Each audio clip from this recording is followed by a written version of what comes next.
Where's the rest of the crew?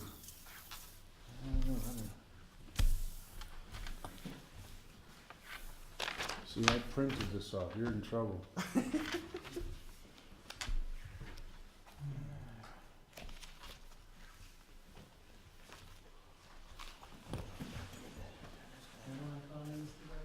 No, as far as I know, it's good people.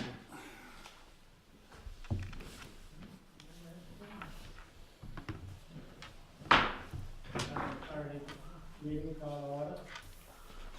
Roll call. Somebody's coming in. Henry Champion, Yeah. Melanie Wembley, Here. Ray Cruz, Yes, here. Scott Morris, I haven't heard from Commissioner Ward, so I believe he will be at the meeting. Dave Richard. Here. Bill Powell, Here. Approval of the minutes of the regular meeting of March 25th.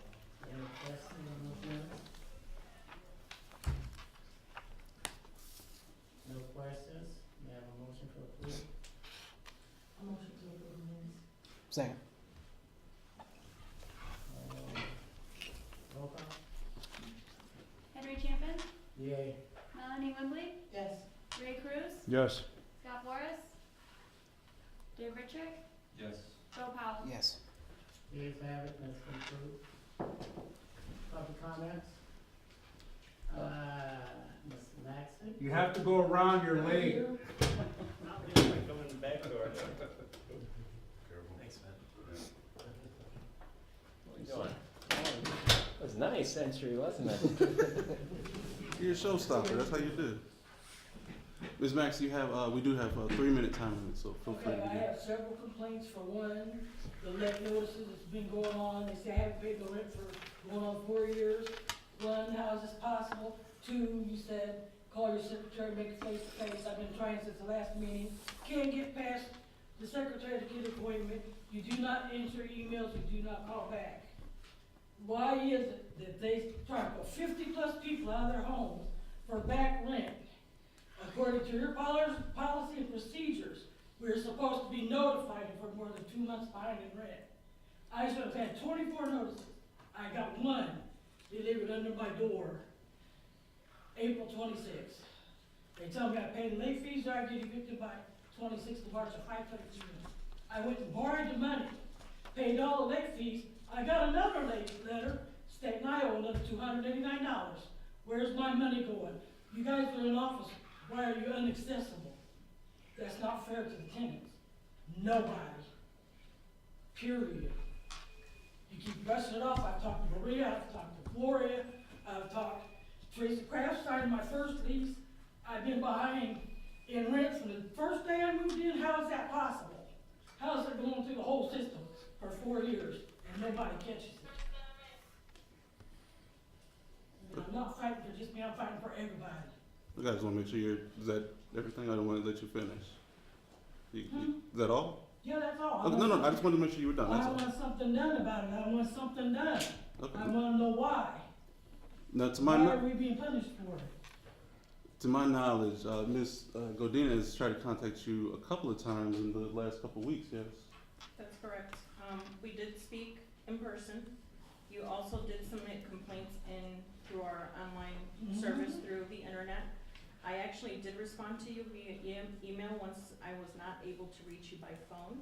We tried several times, and I don't know if your phone was out of service at the moment or what No, the it situation. wasn't working. I just got a new phone. They have the new number. Okay, so The we email's been changed. did address the situation and went over what the policy was. And it's my understanding everything's been taken care of. You did make a payment and we handled it on a case-by-case basis. Right, and I produced all my receipts, 10 months, and I get credited $40, where the other 8 months ago that I produced, those late fees should have been taken off. That's my point. Why Did did it you go receive 4 my years? did you receive my last email? No, Okay. There was an email that went out to you on April 17th that explained that a little bit further. And then if you'd like, we can go ahead and set up a separate appointment to go over the ledger. I'd rather do that. Okay. We can do that then at a later time. We can go ahead and set that up, and we can Alright. go over that ledger. All right. You okay? That's fine. I can't pronounce that first name, but, Butler? Angela? Yeah. Not here? Okay, moving right along. Review of the financial reports and list of bills. So March is the end of the fiscal year for the Housing Authority. It closes out our fiscal year 2015. We ended the year with a month-to-date profit for the month of March of $78,000. It decreased our year-to-date net loss to $393,000. So in our public housing program, there was basically a profit of about $775,000 a year for the full year. The Section 8 program had a loss of about $199,000, and then your central office cost center added a $969,000 expense. So ultimately, we closed the year at about a $400,000 loss, which we basically, if you remember back in about December or November, we kind of realized that's probably where we would be. We finished out the rest of the year trying to kind of hold that line there at about $400,000 of loss.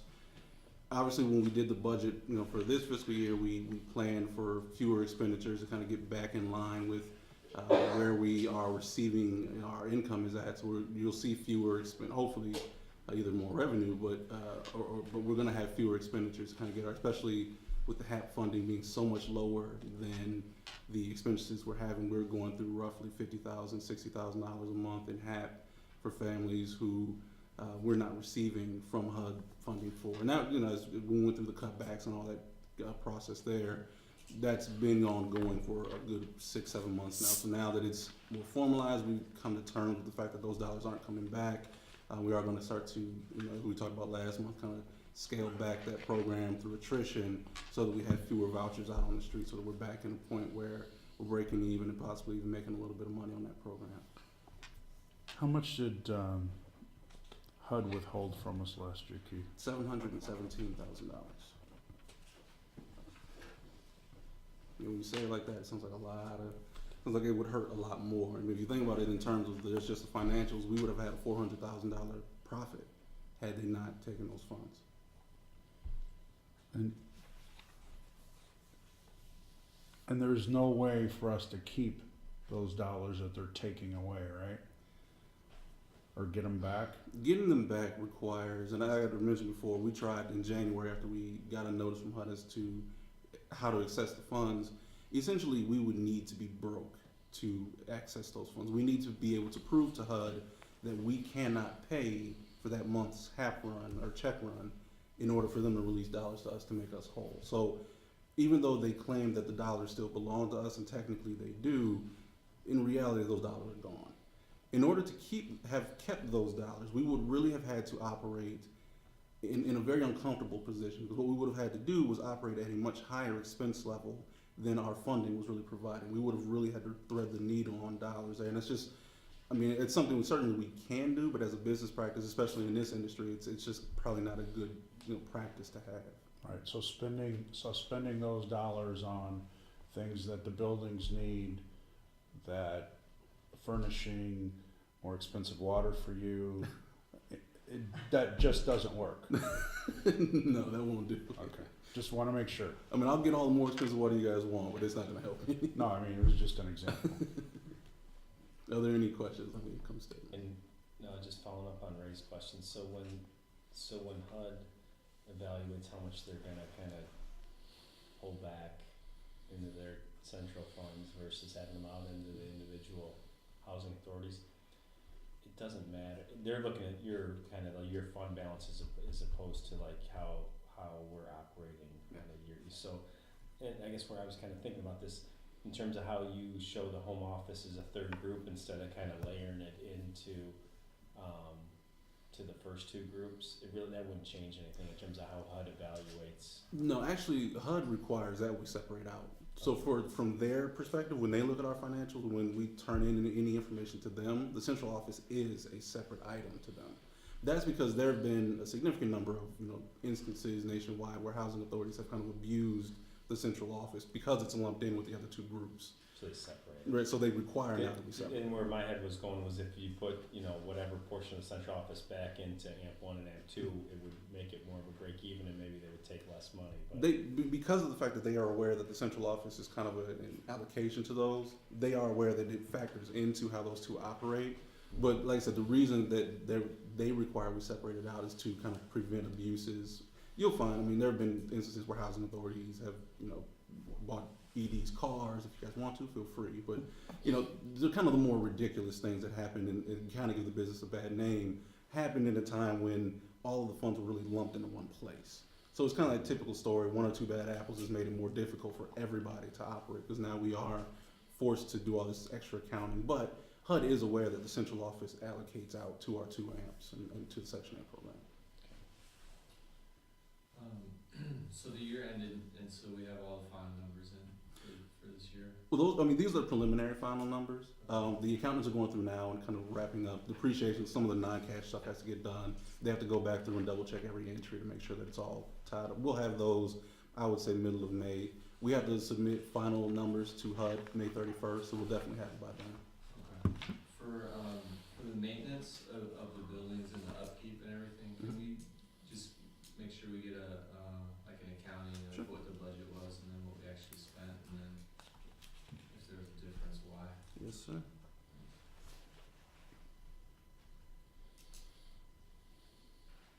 Are there any other questions?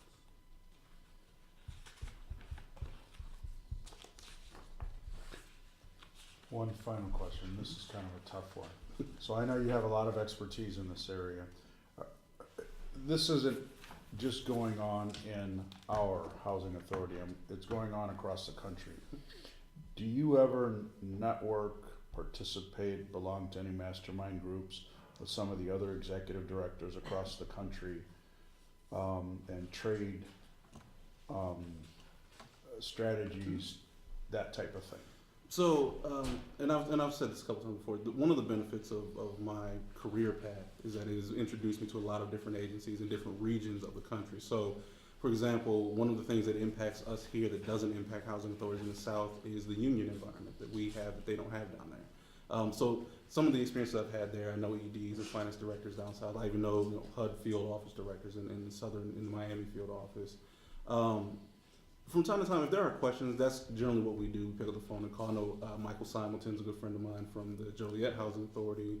I still have lots of connections at CHA in Chicago and in Cook County as well, and Pittsburgh in their field office. So, if there's a question that comes up, we pick up the phone. A lot of times I'll see something come up, like the first time we saw that cutback in Section 8 funds. I picked up the phone and called Pittsburgh and say, listen, did you guys get a cutback too? And we all kind of talk through how to deal with the strategy, how they're dealing with it. So, I mean, it's not necessarily an industry group as much as just my own personal network of people that I've either worked with or for. So my real question was, is there an industry group that you can belong to get that type of stuff that you're currently not participating in, that you should be participating in?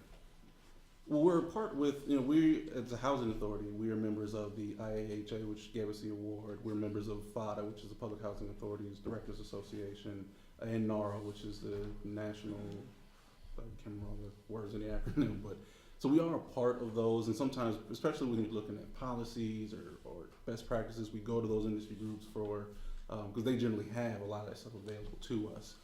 I think, those are the main big players in that world. We're not a large enough housing authority to qualify for what's called CLAPPER, which is a large housing authority association. But in general, we are a part of what I would consider the core industry groups. There's a few groups inside the state and inside the region we're not a part of, just because we don't, sometimes they're a little expensive. We don't get a lot for the partnership, but we always try to look for those. I'm not saying that we're a part of everything, and there's probably some that we might want to look at to see if there's a good fit for us. I think we have to be careful because funding for HUD is starting to do like this. And we're starting to enter into a few lean years. One of the suggestions when I went to the FIDA conference was, and I mentioned I don't think you were here, is that we get with our legislatures, maybe hook up with some other housing authorities, get with our legislators, legislators, and sit down and talk to them and educate them on how we operate because they have no knowledge. And when these funds are getting cut, they don't stand up and speak for us because they have no knowledge. So, I mean, that was just one of the suggestions, you know, that came out of that. But we are, you know, I mean, industry-wide, I think they're looking at, HUD's gonna be taking money from a lot of, Right. you know. And my question, Keith, was more along the lines of, I belong to some industry groups, and yeah, you can go to some meetings and stuff, but at least in my business, and Dave's, yours is probably similar, where you're like entrepreneurial kind of based, or there are like mastermind groups that you can go to and you can learn a bunch of things that you can't learn literally anywhere else.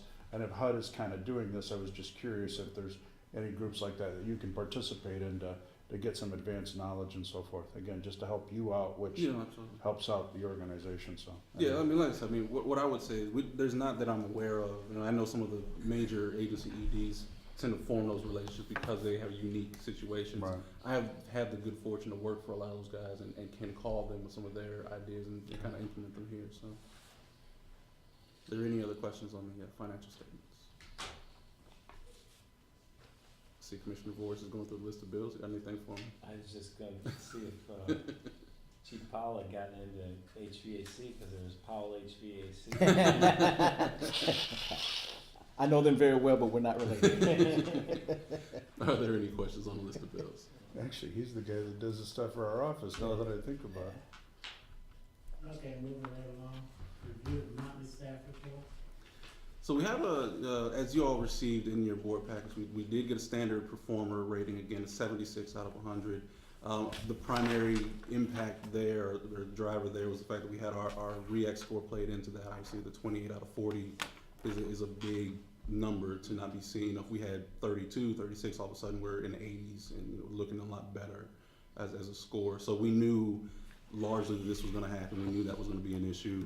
As mentioned in the management, in my report to the board, our management indicator score is also something we need to work on and bring that up. The main driver of that was our occupancy levels throughout the year. Part of it was just because, you know, we needed to do a lot of modernization, a lot of units. When some of these units come offline, they haven't really been modernized in 20, almost 30 years sometimes. We have some units that come offline that are still in original condition. So, one, it says a lot to the quality of work that happened back in the 1940s. But at the same time, it's just the units had to go offline for an extended period of time because of that. We've since implemented a new protocol for getting units turned around faster. I think, was it 2 months ago, we had probably 12 or so units, and the average time units were offline was anywhere from 20 to, anywhere from 17 to 30 days or longer. Worked with Carlos and his team, and we've actually gotten that number down. There's one vacancy now? Yeah, there's actually one vacancy, and we're turning them in within a week in some cases. So I think we just kind of took a step back, kind of reassessed the process, and have been able to really make some improvements there. So we expect that number to improve over this fiscal year, as well as the REACT score. We've done a lot of work to really get that number up, so we're hoping to see a much higher number in both of those two indicators. I mean, given our perfect score, we score perfectly on our Section 8 CMAP, we have a perfect capital fund score. We get those two scores up, and we are looking much closer. I'm not gonna say we will be, but we're much closer to high performing, which is obviously the ultimate goal for housing authority. Other than that, we did get a Because when I first looked at this, I was thinking this was last year's scorecard. Mhm. So when they do the new June, the REACT is the right acronym I gotta use, but in June when they do that, then that's gonna impact physical, Mhm. right? Mhm. Is that primarily where that score is gonna impact this So result next year? the REACT score is entirely the physical score. So, what would you anticipate, because in my mind, the effort that we're doing for the REACT is, it's just gonna sound negative, but it's kind of a Band-Aid because we're trying to basically be proactive with the inspection, but basically the physical structure is not really changing, right? It's just we're kind of making sure that there's some stuff buttoned up, right? Right. So, and basically, when it's called physical, it basically is an assessment of the condition of the entire property, inside and out. So it's units and the full exterior of the property. So the REACT stuff that we're doing, one, inspecting all the units and getting anything that would count as a REACT fail or violation fixed immediately. Plus, we want to be working on the work orders in a much more quick and in orderly fashion. So the process is actually kind of twofold. One, it's to improve our REACT condition, but it's also to improve our process for working on work orders as well. Right, and so, I mean, and all that's positive, so I know my question sounded negative, but if we do all those things and we have a better result, are we gonna go, in your opinion, do we go from a 28 to a 38, or do we go from like a 28 to a 30 because our physical structures are so old and? I don't, the age of the structures will play some, and don't get me wrong, I wouldn't expect us to have like a 40 out of 40. I'm not saying that's gonna happen. I think it's reasonable to expect on the high end of 36, 35, 36 score. I don't think that's impossible for us. I am personally very impressed by the work that we've been doing. And I apologize to get some of the pictures out. We just finished doing a new, I think we repainted all the floors at Maple Terrace. Exterior got repainted. We ran through the entire interior of Indian Trail. We're working on Eastwood now. So I think, I do expect that we're gonna have a much higher score. I think there's a lot of upside possibility there. I mean, don't get me wrong, you're looking at buildings, like I said, are almost 60 years old in some cases. You're not gonna score perfect. That's not gonna happen. But do I think we can see a mid-30 score? Yes, I believe we can. So you ready for some negative questions? Scott's weren't negative at all. Okay, so 76, so we're looking at a C plus? Yes. Okay.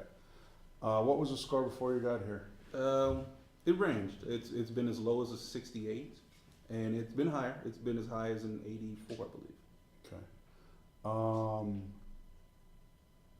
What's our goal as an agency? 90. Okay. That was it. Are there any other questions about the REACT scoring that we received? I have one, but it's down in, what's his name? Jim. It's in his report that you brought in an outside agency to help bring the score up. Mm-hmm. If you don't mind, if I can, let me finish up mine, and then I will answer that question. I apologize. The other thing I just wanted to bring up, and it was kind of a surprise to us, we applied for what are called VASH vouchers, which are specifically veterans housing vouchers. We work directly with the VA, and it's to house homeless veterans. Senator Durbin was so kind as to announce, I believe Monday, announced that we received $229,000 for VASH vouchers, which is approximately 20 to 25 vouchers. We haven't actually gotten any award letter from HUD yet, so we'll know the final number soon, but that's kind of a big boost for us, and I think it says a lot about our commitment to help those who really do deserve some of that assistance. So it was a good surprise. It was kind of a thing that the senator was actually kind of proud to announce. And of all the housing authorities that he did announce, we received the largest allotment by over $100,000. So it was a surprise, and I think a positive surprise for us and for the community as well. Absolutely. So what is that for exactly? It's for Section 8 vouchers that are just for veterans. So we'll receive basically somewhere between 20 and 25 vouchers specifically for veterans. Permanently? Yes. Well, the allotment is permanent. Now, I don't know if it'll continue to grow every year, but we will at least have the 25. So we'll have 25 and those are fully funded, ongoing Yes. forever? Is there like a term to it? No. As far as, as long as the funding continues, and now, as with anything, HUD could fund it at 80% or fund it at 70, whatever number they choose, but the vouchers will now belong to us and be part of our voucher pool. Are they referred to us through Hines? Right. So we do have to go through VA. I mean, we don't actually actively, seek out people. The VA actually will refer clients from their caseload to us who qualify, who meet their requirements. They do a lot more of the casework in this case. I know there are some specific needs that individuals who go through the VA have. So they actually get a lot of their case assistance through the VA. We really just provide the housing side of the assistance. Just curious, how many of those, if we get referred from Hines, what would be our expectation on how many of those folks would live in our community, and how many of those folks would just be the pass-through agent on those, and they'd be living who knows where?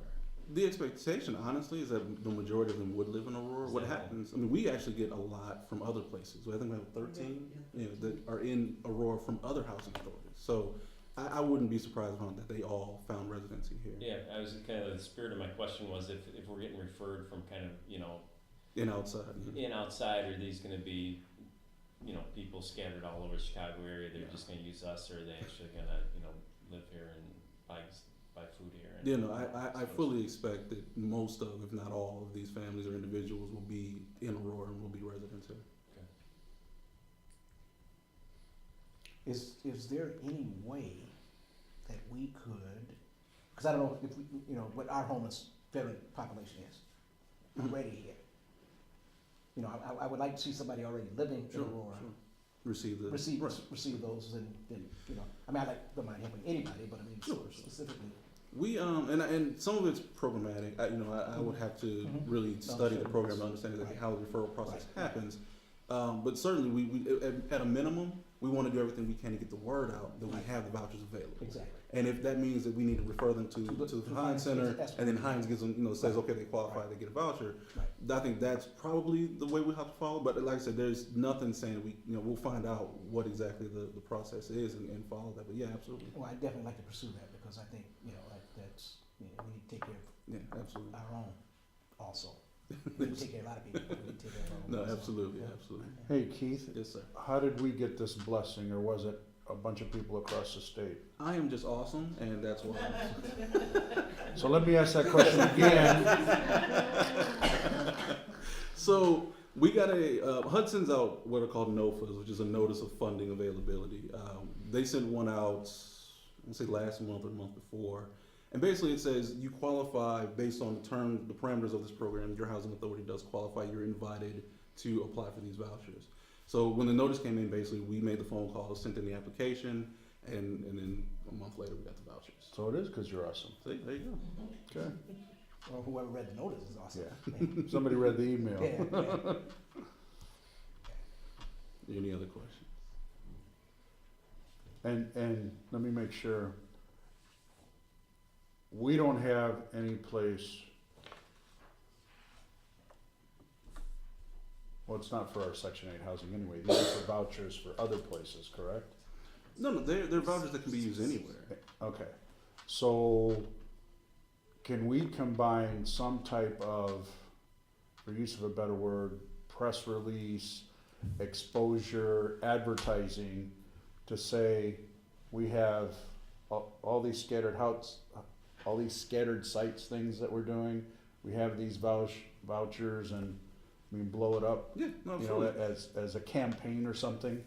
Well, I think it's the kind of thing, and I know Commissioner Voris has kind of hit on a couple times, is that when we have good stories, we need to advertise and get those out. So, the first thing we did when we found out about the award, Tuesday morning, we did a big Facebook and Twitter push. But like you said, I think it's something that we can meld with some of these other things. It gets the word out about this, but it also spreads the word about some of the other things we have going on as well. So there's certainly an opportunity for us to push this a little bit harder and get people more aware of the fact that we received this allotment. I mean, my dad was in the Army 29 years, and having veterans in our community, good workforce, Mhm. okay, good character, and so there's just a win-win here Yeah. if we can figure out a way to get this and blow it up publicly. Yeah, I agree. Especially since we have to meet all these demands from HUD anyway that we're working on. And it's ready to put people right in houses immediately. Yeah, I agree. I think that's, we should definitely pursue that, We'll get to work on that. Do you have anybody that you're using as a public relations arm for the Aurora Housing Authority, or can you do that? Well, advertising is a tricky thing for us. I mean, we are allowed to advertise, but it's a very fine line that we walk, because you can't just wholesale advertise because we have a waiting list and there's a whole process. But we certainly can start to develop. Now we have publishing, we have printing contracts. But we don't have a public relations contract. That's the kind of thing that puts a little bit of hot water when HUD starts asking, well, why do you have public relations? What we need more of, and what we for good or for bad, previously we had Stephanie from the Beacon, who spent a lot of time paying attention to what we did. So this is the kind of thing she would have picked up on and ran with, whereas that relationship isn't established. So it's something we need to redevelop.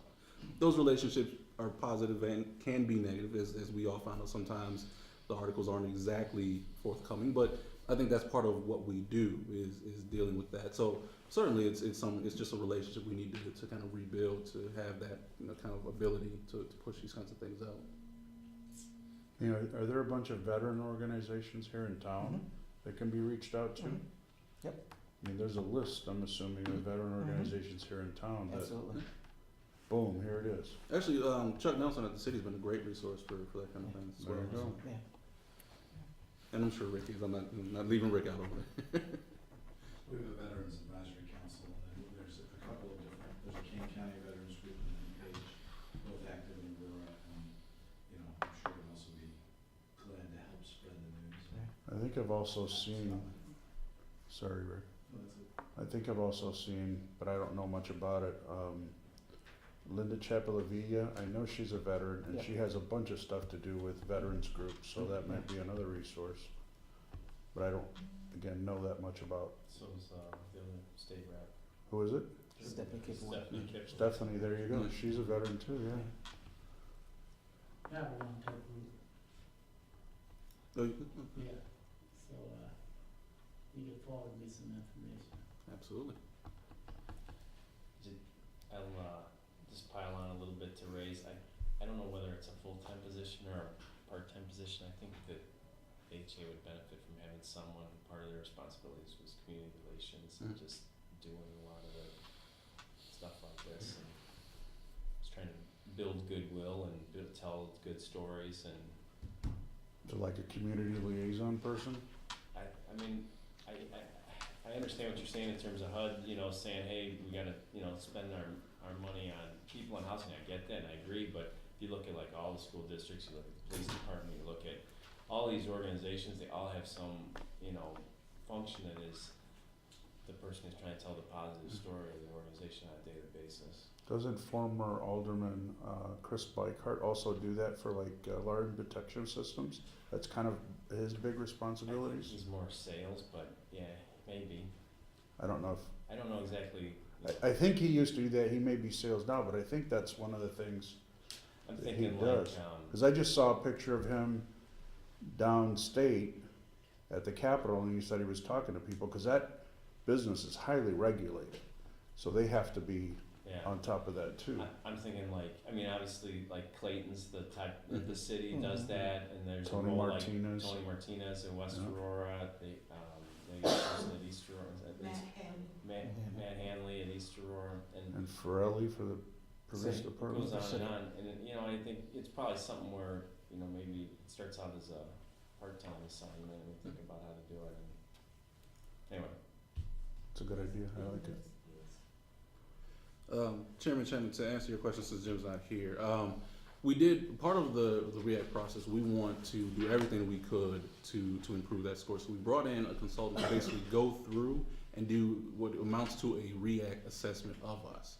And he marked us for every little thing that could possibly be marked by an actual HUD REACT inspector. So it's kind of like taking the test ahead of time, it's like It's your a mock. SAT pre-test, right? Yeah, I just threw that out because all the questions is being asked, Oh, yeah. and I thought that was shed some light on it, that's all. Oh, no, yeah, so we And I did, yeah. understand that, yeah. you know, being in the military, So- pre-inspection.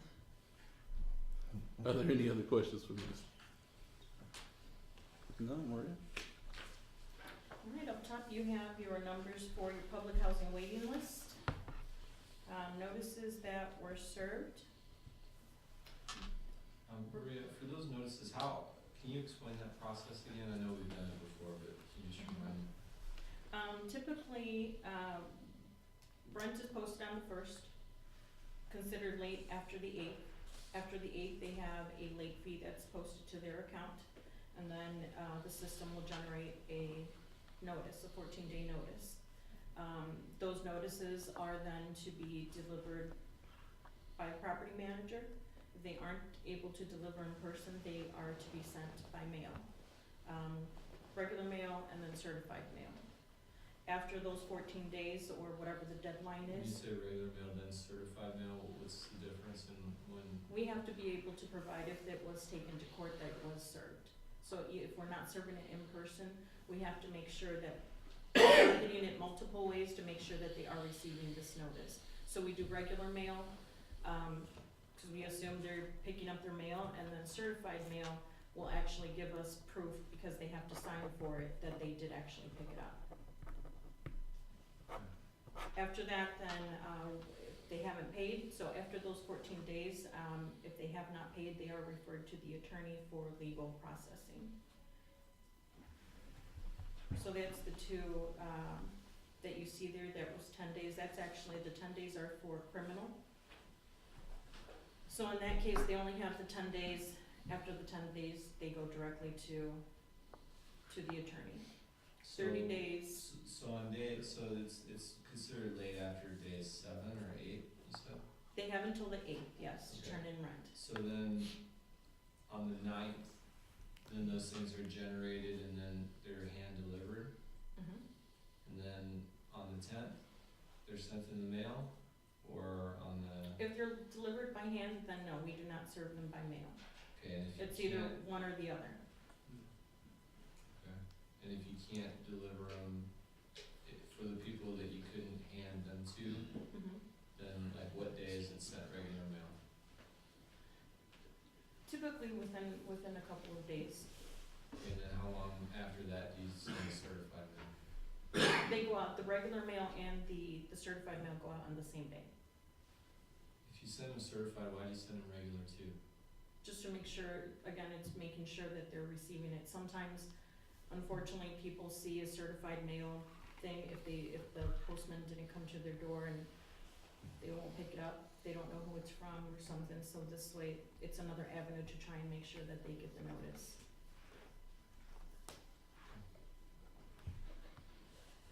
So that's the 30-day will typically be, late fees that accumulated, if, other lease violations, maintenance work orders that weren't paid or something of that nature would be a 30-day notice.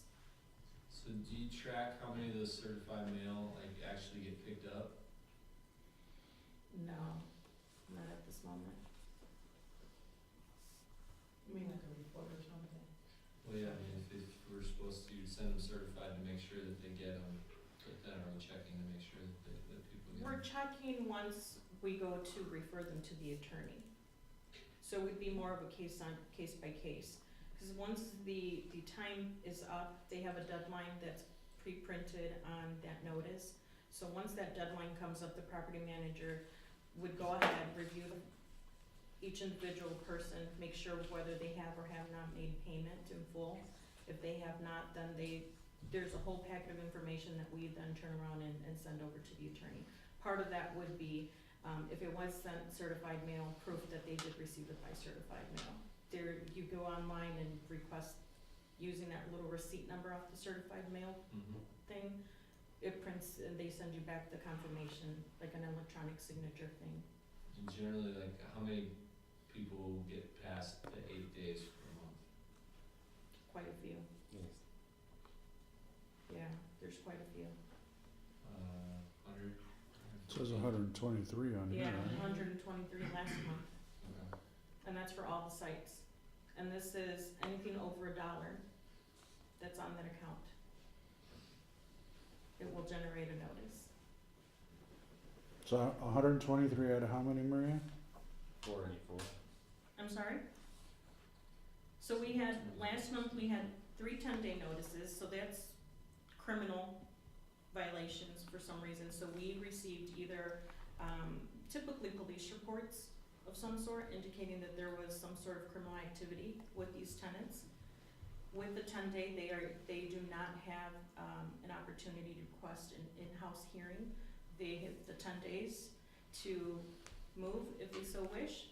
Otherwise, they go directly referred to the attorney, and it will be up to the judge to decide whether or not, you know, they will be evicted or not.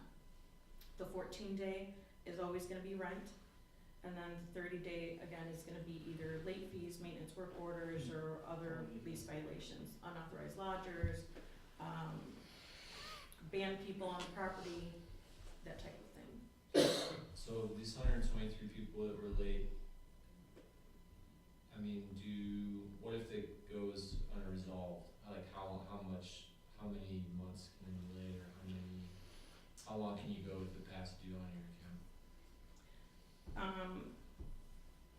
It really depends, I mean, if we know that we're gonna be receiving funds, for example, Hesed House is very good about communicating with us.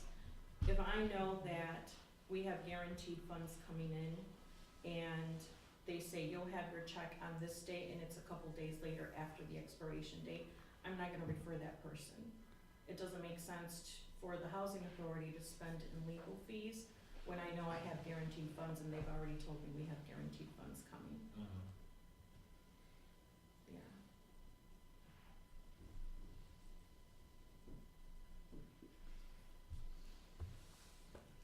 Are there any other questions from Maria? There was some complaints about Old Second Bank, has that been looked into about rent getting put in late? Yeah. We've done those case by case as well.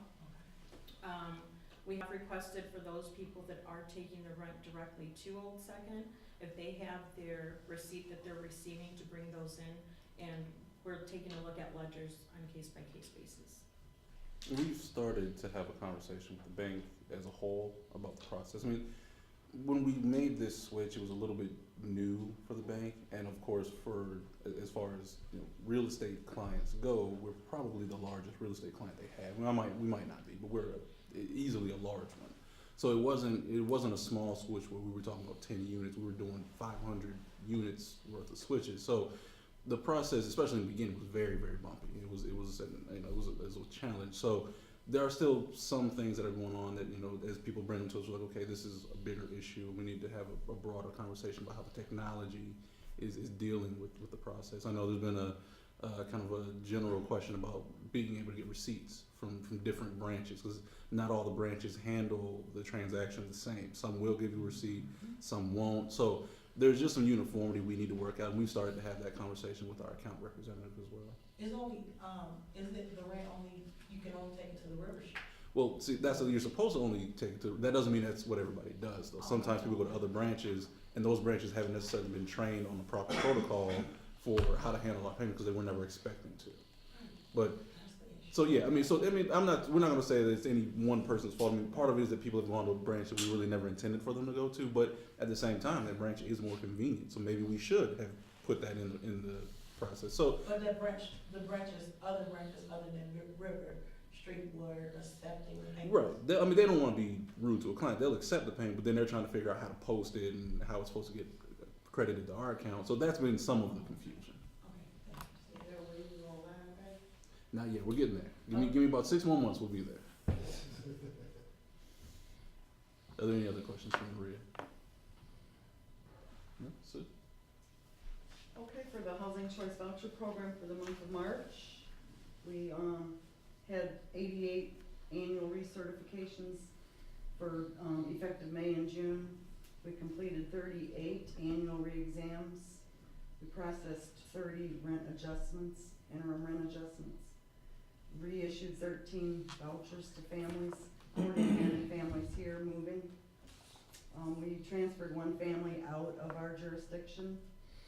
We completed 16 lease-ups. Those were families porting in and families moving within our jurisdiction. Completed 12 initial move-in inspections, 47 annual inspections, 32 re-inspections. We had 2 terminations. One was a voluntary withdrawal, and one family was absorbed by another housing authority. We absorbed 4 families, no abatements, 1 repayment agreement signed, and right now we have 809 families leased. Are there any questions for Sue? No? Are there any questions? Are there any questions regarding Jim's report? Where is he? Jim is on a wonderful vacation to Nebraska. Yeah, he's hanging out. He's gone to we have this vacation policy we're implementing, so he has to use some of his time. So he's hanging out in Nebraska for a couple of weeks. So Talking to Warren Buffett. he's learning how to get rich. See what I mean? Yeah. If there are no other questions, Mr. Chairman. Yeah.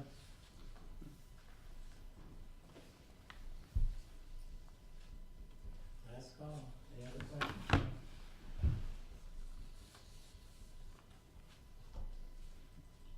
Okay, this meeting is adjourned. We need to vote. Oh. Motion to So moved. Motion for adjournment. Second. roll call. Better Champion, Yes. Melanie Wimbley, Yes. Ray Cruz, Yes. Scott Boris, Yes. Dave Richard, Yes. Bo Powell. Yes. Thank you for coming.